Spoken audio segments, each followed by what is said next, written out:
죽었다라는 제목입니다. 오늘 말씀을 함께 나눌 때 은혜가 되기를 바랍니다. 우리 인사 나누십시다. 하나님 당신을 사랑하십니다.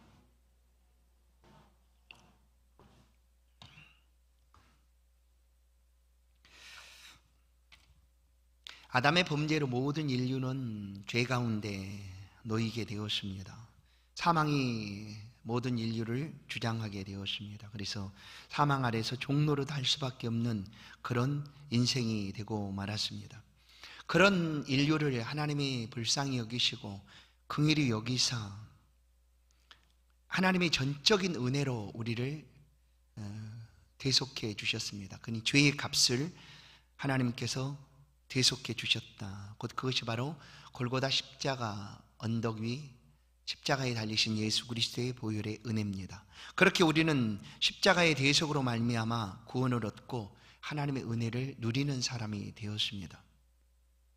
십자가에 흘리신 예수 그리스도의 보혈의 능력은 어떤 죄라도 다 사할 수 있는 능력이 있습니다.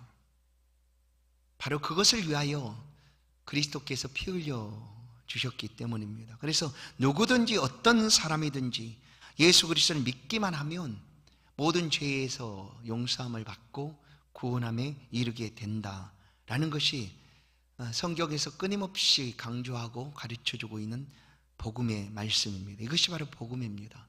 예수를 믿으라라는 것은 예수께서 당신을 위하여 죄를 사하여 주셨습니다. 그것을 믿으십시오라는 거죠. 그래서 믿기만 하면 누구든지 구원을 얻는다라는 거예요. 그러면 믿는 것을 우리의 어떤 의로움을 가지고 우리가 믿음으로 나아가는가, 이루어진 그 일들을 그냥 믿기만 하는 것입니다. 믿는 것이라는 것은 이루어주신 그 일들을 나는 그대로 믿습니다 하는 것이 믿음이죠. 그것을 믿기만 하면 어떤 사람도 십자가에 피 흘려주신 예수 그리스도의 보혈의 능력이 다 용서함을 받고 용서를 하고 자유함을 얻어 구원을 이루게 된다라는 것입니다. 이것이 이제 바울 사도가 로마 성도들을 향하여 말씀해 주는 내용이죠. 왜냐하면 말씀드린 대로 예수를 믿으면 구원을 얻는다. 그리고 더 이상 다른 것이 필요치 않다라고 이미 말하지도 않았어요. 다른 것이 필요 없다라고 말하지도 않았어요. 그냥 예수를 믿으면 구원을 얻습니다. 예수 믿으세요. 예수님은 우리의 주가 되십니다 라는 것을 전했고, 누군가가 그 예수를 믿기 시작해서 로마 교회 안에 이제 믿는 성도들이 많아지게 된 것이죠. 그런데 어느 순간 유대인 중에 예수를 믿었던 사람들, 또한 여전히 유대인으로 남아있던 사람들이 예수 믿는 것은 그렇게 믿는 것이 아니야. 예수를 믿는 것은 그냥 믿어, 오케이. 그냥 믿지만 그래도 지금까지 수천 년 우리가 지켜왔던 이 율법을 우리가 지켜야지 되는 거야. 율법이 있는 대로 할례도 받고 율법이 있는 대로 다 행하여지만 우리가 구원을 얻는 거야 라는 그런 이야기를 하게 되니 이 로마에 있는 성도들은 이제 헷갈리게 된 거죠. 아니, 예수를 믿기만 하면 된다고 하는데 왜 또다시 다른 것들을 얘기할까? 그래서 바울이 로마서를 기록하게 됩니다. 우리가 지난 시간에 우리가 로마서 5장을 통하여 말씀을 나눈 것처럼 예수 그리스도의 십자가는 우리를 향한 하나님의 사랑의 확정이었습니다. 내가 너희를 이렇게 사랑한다. 내가 어떻게 이 사랑을 내가 보여줄 수가 있겠느냐 하고 하나님이 우리 사랑하심을 보여주기 위하여 십자가를 우리 가운데 보여주신 거죠. 골고다 언덕 십자가의 아들이신 예수를 못 박으시고, 그리고 그 죽으심을 통하여 우리를 하나님이 사랑한다라는 것을 알려주신 것입니다. 그러면 예수 그리스도께서 왜 죽으셨는가를 이제 오늘 6장 말씀을 통하여 우리 가운데 들려주고 있습니다. 예수님이 왜 죽으셨는가? 죽으심의 이유는 분명하죠. 죄 때문에 죽었습니다. 예수님은 죄 때문에 죽었습니다. 인류의 죄 때문에, 예수님의 죄가 아니라 인류의 죄 때문에 죽으셨어요. 그러나 또 죽으심의 목적이 무엇인가 하면 인류의 죄를 사시기 위하여 죽으셨다라는 거예요.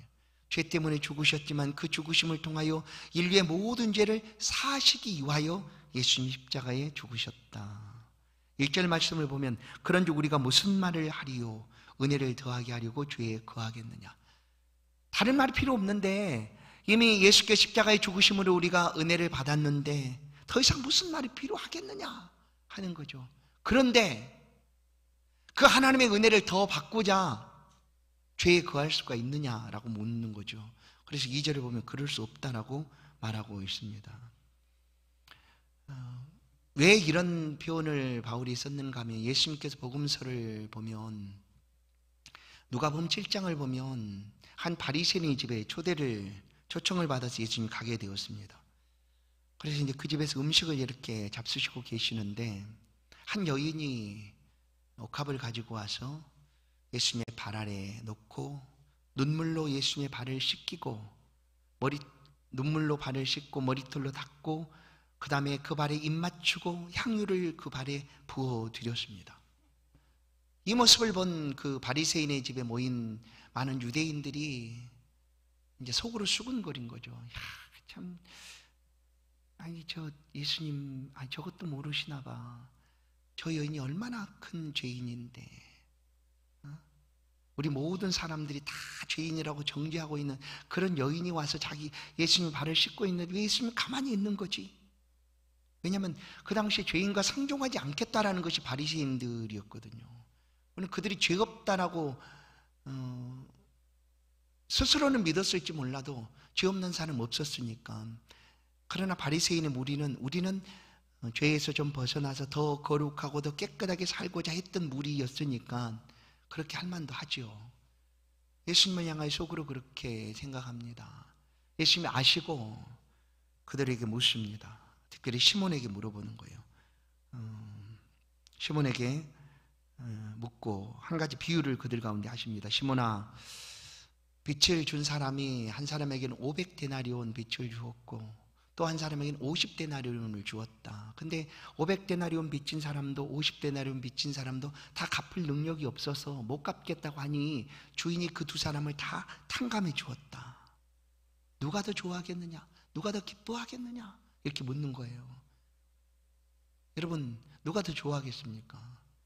그래서 시몬이 이제 대답을 합니다. 누가복음 7장 43절 시몬이 대답하여 이르되 내 생각에는 많이 탕감을 받은 자니이다. 이르시되 내 판단이 옳다 하시고. 그렇죠. 당연히 많이 탕감받은 사람이 더 좋아하지 않겠습니까? 1억을 빚졌는데 그 1억을 탕감해 주는 것과 한 10만 원을 빚졌는데 10만 원을 탕감해 주는 것, 두 사람 중에 누가 더 기뻐하는 거? 당연하죠. 1억을 빚진 사람을 탕감받으면 더 좋아하겠죠. 시몬도 당연히 알고 그렇게 얘기합니다. 그러자 예수님이 47절에 보시면 이러므로 내가 내게 말하노니 그의 많은 죄가 사하여졌도다. 이는 그의 사랑함이 많음이라. 사함을 받은 일이 적은 자는 적게 사랑하느니라 라는 말씀을 하세요. 그러니까 내 보기에 저 여인은 너희가 죄인이라고 말했지, 너희들이 다 죄인이라고 얘기하고 있잖아. 그래서 저 여인은 너희들보다 더 나를 사랑하는 거야. 너는 내가 너희 집에 올 때 발 씻을 물도 내게 주지 않았지. 그러나 이 여인은 탕감받은 것이 너무나 크니까 큰 죄인이라고 여겨서 너희들이 아는 대로 큰 죄인인데 탕감받은 것이 너무 커서 나를 더 사랑하는 거다라고 예수님 말씀하시는 것이죠. 그래서 이제 이런 비유가 있고 2절 말씀을 보면 바울 사도가 1절에서 그러면 좋다. 은혜를 더 받기 위해서 죄를 더 지려고 할 수가 있느냐? 왜냐하면 죄가 많은 곳에 은혜가 크다고 말했으니까 그럼 나는 하나님의 은혜를 더 받기 위해서 더 큰 죄를 져야지 이렇게 할 수가 있느냐? 물어보는 거예요. 없다는 거예요. 그럴 수 없다. 2절에 보시면 그럴 수 없느니라. 없습니다. 그럴 수가 없어요. 절대 그럴 수가 없습니다. 왜 그럴 수가 없는가? 우리는 이미 죄에서 죽었기 때문입니다. 이미 죄에서 죽었습니다. 우리 머릿속으로는 그렇게 생각할 수가 있겠죠. 탕감받은 사람이 많이 탕감받은 것이 좋으니까 나 은혜도 더 많이 받고 싶으니까 나 더 큰 죄를 짓고 그 다음에 내 하나님 앞에 회개해서 탕감받아야지. 그럼 은혜가 더 크네? 이렇게 생각은 할 수가 있겠죠. 그러나 그럴 수 없다는 거예요. 왜냐하면 우리는 죄에서 죽은 사람이기 때문입니다.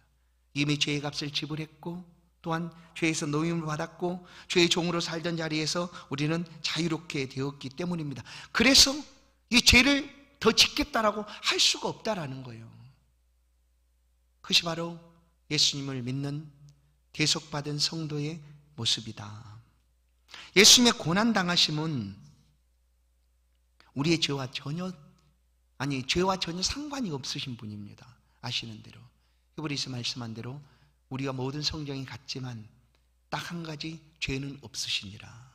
예수님 죄가 없으신 분이에요. 그런데 죄가 없으신 그 몸으로 우리의 죄를 대속하신 것은 바로 이렇게 우리로 하여금 이렇게 살지 말도록, 왜? 죄의 종으로 살지 않도록, 그리고 그 죄의 무서운 죄를 끊어내시기 위하여 죄와 상관없이 진 예수님께서 십자가에 못 박히신 것이다 라고 말씀하고 있는 것입니다. 그런데 성경은 예수께서 십자가에 못 박히신 그 사건을 이제 말씀을 읽는 독자들, 우리들을 통하여 우리 자신도 그 예수 그리스도의 십자가에 이미 못 박혔다, 함께 못 박혔다라는 것으로 말씀을 해줍니다. 왜냐하면 우리는 죽었으니까, 죄로 인해 죽었다고 얘기하는 거니까. 죽었다라는 것은 십자가에 못 박혀서 죽으신 예수님처럼 우리도 그 자리에서 죽은 것이다라고 말씀을 해주는 거예요. 베드로전서 2장 24절을 보면 친히 나무에 달려 그 몸으로 우리 죄를 담당하셨으니 이는 우리로 죄에 대하여 죽고 의에 대하여 살게 하려 하심이라. 그가 채찍에 맞음으로 너희는 나음을 얻었나니. 뭐라고 얘기합니까? 우리로 죄에 대하여 죽고 예수님 십자가에 달리심으로 우리도 그 십자가에서 못 박혀 우리 죄에 대해서 죽었다라고 말해주고 있는 거예요. 갈라디아서 5장 24절, 그리스도 예수의 사람들은 육체와 함께 그 정욕과 탐심을 십자가에 못 박았느니라. 육체와 함께 정욕과 탐심도 십자가에 못 박아서 죽었다라는 거예요. 우린 죽었어요. 그런데 은혜를 더 받게 하기 위해서 죄를 지을 수가 있느냐라고 우리는 생각할 수는 있지만 그렇게 할 수가 없다는, 절대 그럴 수 없다는 거예요. 왜냐하면 이미 죄에 대해서 죽었기 때문이다. 그래서 오늘 우리는 이 말씀을 믿는다면 우리의 삶에서 결단을 할 필요가 있어요. 오늘 6절 말씀을 보겠습니다. 6절을 보시면 우리가 알거니와 우리 옛사람이 예수와 함께 십자가에 못 박힌 것은 죄의 몸이 죽어 다시는 우리가 죄에게 종노릇하지 아니하려 함이다. 예수 그리스도의 십자가와 함께 우리도 완전히 죽었다라고 얘기합니다. 이것을 우리가 확신하고 삶에서 이렇게 믿는다면 이제 우리의 삶에서 의지적인 결단이 필요합니다. 그것은 어떤 결단인가 하면 히브리서 12장 4절 보십시다. 너희가 죄와 싸우되 아직 피 흘리기까지는 대항하지 아니하고. 죄와 싸우려는 결단이 필요합니다. 죄와는 피 흘리기까지 싸워야 된다. 그래서 성경이 싸우라고 말합니까? 분을 참고 또 용서하고 용납하고 또 그렇게 하라고 말하지, 싸우라고 아주 파이팅 넘치게, 그것도 아주 피가 철철 흘리도록 싸우라고 하는 것은 딱 한 가지, 죄입니다. 죄하고는 그렇게 싸우라. 데살로니가서 5장 22절도 악은 어떤 모양이라도 버려라 라고 말씀을 합니다. 이제 그러니까 이 말씀을 우리가 믿기 때문에 이 삶에서 더 이상 우리가 죄의 종이 되지 않도록 싸우라는 것입니다. 요한복음 8장 34절, 예수께서 대답하시되 진실로 진실로 너희에게 이르노니 죄를 범하는 자마다 죄의 종이라. 우리가 이미 죄의 종에서 자유함을 얻었는데 또다시 죄로 돌아가면 여전히 그 죄의 종일 수밖에 없다라고 하시는 말씀이죠. 그러니 싸우라는 거예요. 피 흘릴까지 죄와 싸우라. 다시는 우리가 이렇게 표현하지 않습니까? 예수를 십자가에 못 박는 일을 다시 하지 않게 하소서, 그런 거죠. 내 죄를 위하여 십자가에 못 박혀 죽으신 예수 그리스도를 또다시 내 죄로 인하여 십자가에 못 박혀 하지 말자라는 것입니다. 그것이 바로 우리가 죄에서 죽었다라는 사실을 성경은 우리 가운데 이처럼 말씀해 줍니다. 예수 그리스도의 십자가 고난 당하심은 더 이상 우리가 죄에서 종노릇하지 않고 새 생명의 삶을 살아가도록 하기 위함입니다. 십자가에 못 박힌 이유가 첫 번째는 그 죄에서 우리의 죄를 대속하기 위함이고, 두 번째는 우리로 하여금 새 생명으로 살아가도록 하기 위함입니다. 그래서 예수님 십자가에 못 박이신 거예요. 우리의 죄를 대속하기 위하여, 또한 그 대속하신 것과 동시에 우리는 새로운 생명을 가지고 살아갈 수 있도록 그렇게 예수께서 십자가에 못 박히셨다. 4절을 보시면 하반절이요. 이는 아버지의 영광으로 말미암아 그리스도를 죽은 자 가운데서 살리심과 같이 우리로 또한 새 생명 가운데서 행하게 하려 함이라.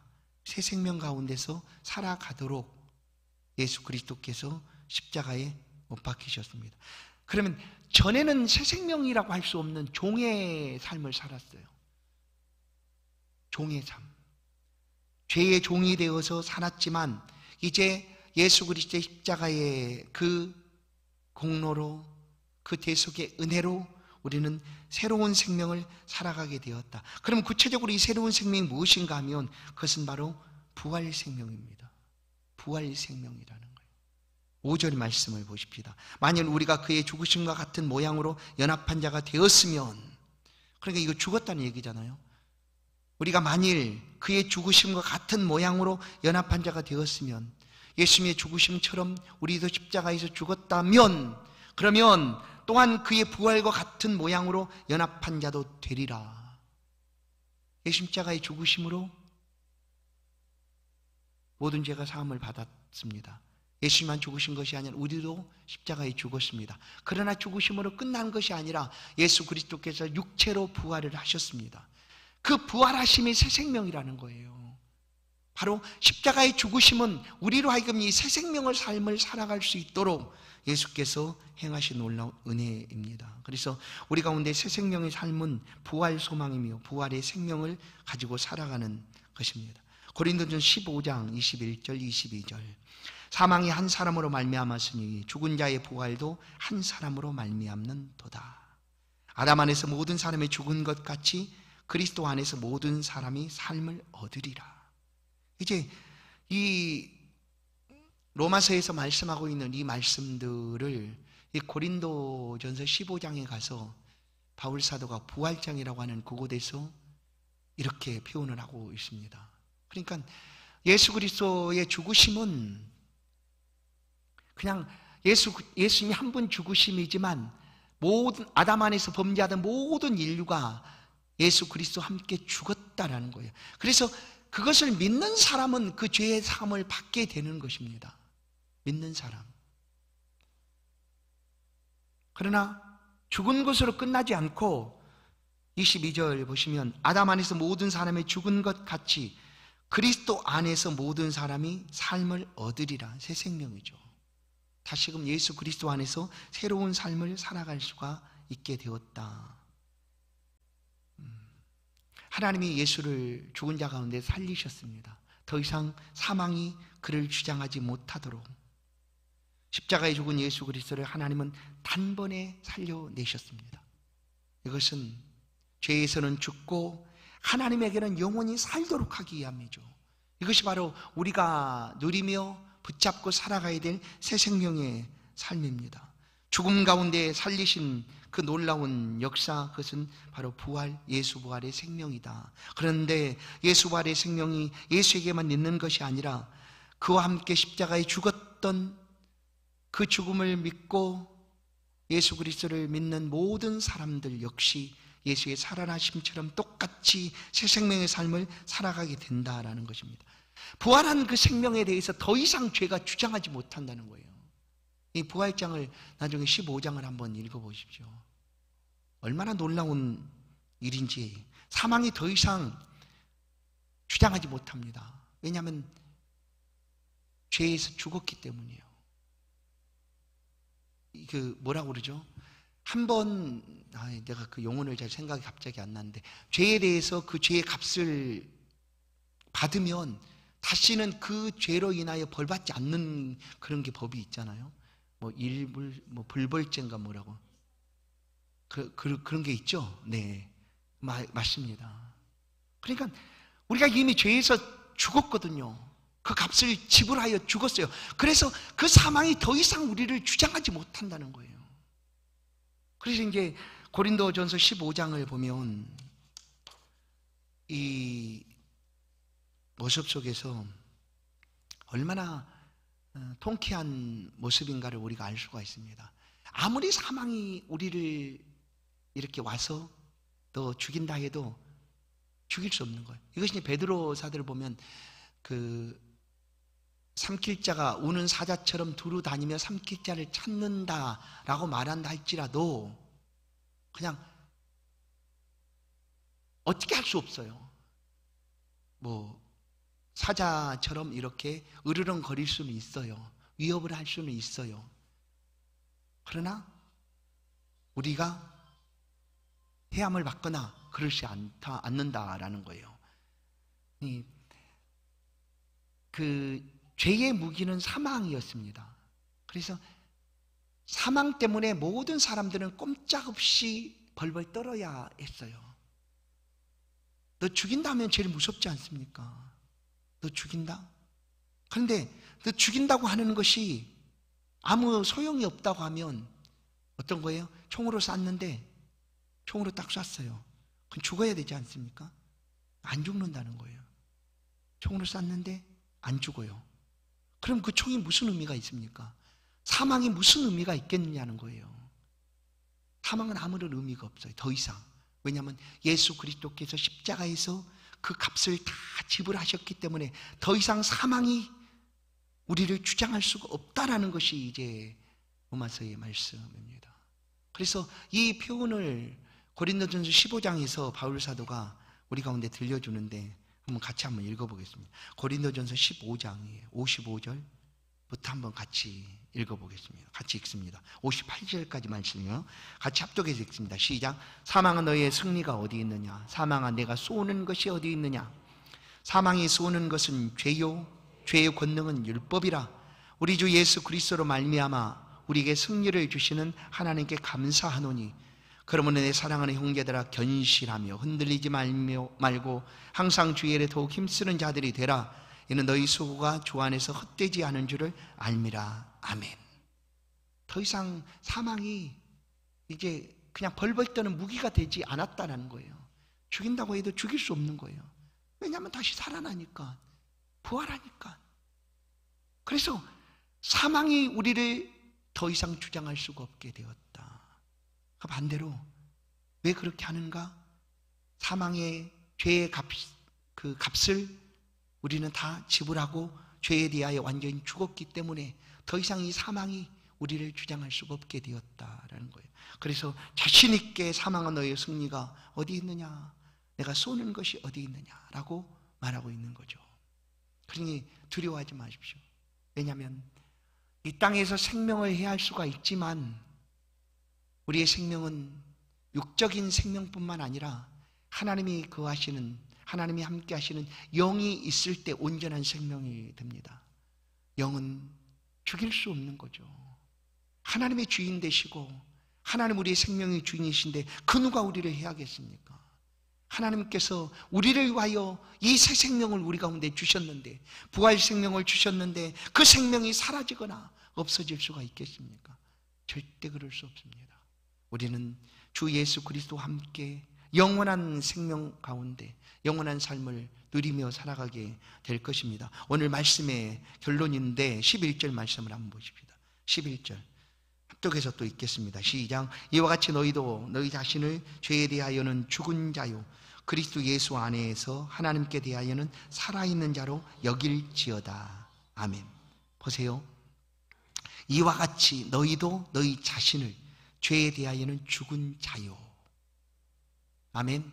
죄에 대하여는 죽었다라고 여기라는 거예요. 그리고 우리가 사는 것은 예수 그리스도 안에서 하나님께 대하여 곧 부활 생명으로 사는 것이다 라는 거예요. 부활 생명으로. 성경은 이제 구약과 신약이 다 연결이 되어 있습니다. 그리고 어떤 성경도 서로 어긋나거나 또 다르게 말하는 것도 아니에요. 왜냐하면 한 분 하나님, 성령 하나님이 우리 가운데 주신 말씀이기 때문에 그 한 분 하나님께서 그렇게 틀리게 뭐 여기서는 이렇게 말씀하시고 저기서는 이렇게 말씀하시고 안 하실 거지 않습니까? 모든 말씀이 다 연결되어 있어요. 그래서 우리가 사는 것은 새로운 삶을 살아가는 삶이다라고 말씀해 주는 거예요. 왜냐하면 이전에 우리는 이미 죄로 인하여 죽었어요. 완전히 죽었어요. 그리고 지금 내가 사는 것은 예수께서 십자가에 못 박혀 죽으신 그 이후 곧 우리로 하여금 새 생명 가운데 살아가도록 하기 위함이다. 그 새 생명은 곧 부활 생명이에요. 부활 생명. 예수 부활 생명을 가지고 우리가 살아가는 거예요. 그 부활 생명이 장차 영원한 나라에 우리 모두가 함께 살아가게 될 그 영원한 영생을 누리는 그 천국에서 살아가게 될 그 생명이죠. 부활 생명. 바로 그 생명 가운데 우리가 살아가게 된다. 그래서 살아가는 동안 죄에 대하여는 죽었다. 그러나 반대로 하나님께 대하여는 살아있다 라고 여길지어다 라고 오늘 본문은 말씀해 줍니다. 그래서 바울은 물론 그의 삶을 흔들림 없이 이렇게 살아갔지만 로마서 14장을 보아도 그렇게 표현을 합니다. 14장 7절 8절 우리 중에 누구든지 자기를 위하여 사는 자가 없고 자기를 위하여 죽는 자도 없도다. 우리가 살아도 주를 위하여 살고 죽어도 주를 위하여 죽나니 그러므로 사나 죽으나 우리가 주의 것이로다. 아멘. 이미 우리는 예수 새 생명으로 살아가고 있으니까 이런 고백을 하는 거예요. 내가 사나 죽으나 나는 주의 것이다. 내가 먹든지 마시든지 나는 무엇을 하든지 하나님의 영광을 위하여 하겠다라고 고린도전 10장 31절도 말씀을 해주고 있습니다. 성도 여러분, 우리 한번 고백해 보십시다. 나는 죄에 대하여 죽었다라고 고백하십시다. 아니, 고백하는 정도가 아니라 이미 그렇게 되었거든요. 그러니 더 이상 사망이 우리를 어찌할 수 없다는 거예요. 왜냐하면 우리가 죄에 대해서 완전히 죽어버렸는데 그 사망이 더 이상 어떻게 우리를 할 수가 있겠습니까? 사망은 너희 쏘는 것, 너희 이기는 것이 어디 있느냐? 우리 가운데는 사망을 이긴 부활 생명이 있습니다. 하나님께 대하여 살아가는 우리 부활 생명을 소유한 성도 여러분, 오늘도 이 말씀을 붙잡고 죄와 싸우되 피 흘리까지 싸우시고, 그러면 이미 죽었다고 하는데 왜 제가 자꾸 다가오는가? 여러분, 죄에 대해서는 우리는 죽었지만 이 땅에 사는 날 동안은 죄가 끊임없이 밀려옵니다. 죄가 다가옵니다. 죄의 유혹은 끈질기게 우리 가운데 가까이 다가옵니다. 그래서 싸우라는 표현이에요. 근데 그 전에는 우리가 이미 죄에 대해서 삶을 살아가고 있었던 사람이기 때문에 이 죄를 아주 자연스럽게 아무렇지도 않게 받아들였어요. 그러나 지금은 이미 나는 죄에 대해서 죽어버렸기 때문에 이것이 튕겨 나갈 수밖에 없는 거예요. 이 죄가. 왜냐하면 예수 생명이 우리 가운데 있으니까. 이 예수 생명은 어떻게 주어진 것입니까? 죄의 값을 지불하고 죄에 대해서 죽었던 그 생명이니까, 그렇게 해서 우리 가운데 얻어진 생명이니까 죄가 다가오면 당연히 튕겨져 나가게 되었죠. 그런데도 죄는 끈질기게 우리 가운데 다가옵니다. 그래서 예수 생명을 붙잡고 싸우는 거예요. 싸우고 이기고, 바로 예수의 이름의 능력, 가장 효력이 좋은 것은 뭐냐면 예수의 보혈의 능력입니다. 보혈의 능력. 예수의 보혈의 능력을 의지해서, 십자가의 능력을 의지해서 예수 그리스도의 능력으로 이 죄를 물리칠 수가 있다라는 거예요. 오늘 우리가 이미 죄에 대해서 죽었던 우리들입니다. 이제 죄의 종으로 사는 것이 아니라 새 생명 주신 하나님의 부활 생명으로 살아가시고, 이 생명을 붙잡고 세상을 이기고 믿음으로 더욱 승리하시는 그런 복된 우리의 삶이 되기를 다시 한번 간절히 축원합니다. 하나님 감사합니다. 견실하여 흔들리지 말고 항상 주의 일에 더욱 힘쓰는 자들이 되라. 이는 너희 수고가 주 안에 헛되지 않은 줄 알미라. 하나님이 지금 우리 가운데 말씀해 주시고, 우리가 살아가는 삶이 우리의 생명인 것 같아도 하나님께서 이 생명을 우리 가운데 주시기 위하여 아들 예수 그리스도를 피 흘려 십자가에 내어주시고, 그 값으로 아무런 공로 없이 우리가 얻은 은혜인 줄로 믿사오니, 하나님, 내가 사나 죽으나 주의 것입니다. 우리가 이렇게 완전히 고백할 수 없을지라도 그래도 매일 삶의 자리에서 나는 죄에 대해서 죽었습니다 고백하며 하나님의 생명으로 살아가는 이 삶을 기쁨으로 살아갈 수 있도록 은혜 베풀어 주옵소서. 우리의 삶에 우리가 자랑할 것 오직 예수 그리스도이기를 원합니다. 십자가를 자랑하고 예수 그리스도를 자랑하며 한 주간도 믿음으로 살아가는 주의 백성들 다 되도록 힘을 주시고 은혜 베풀어 주옵소서. 예수 그리스도의 이름으로 기도하옵나이다. 아멘. 찬송 350장입니다.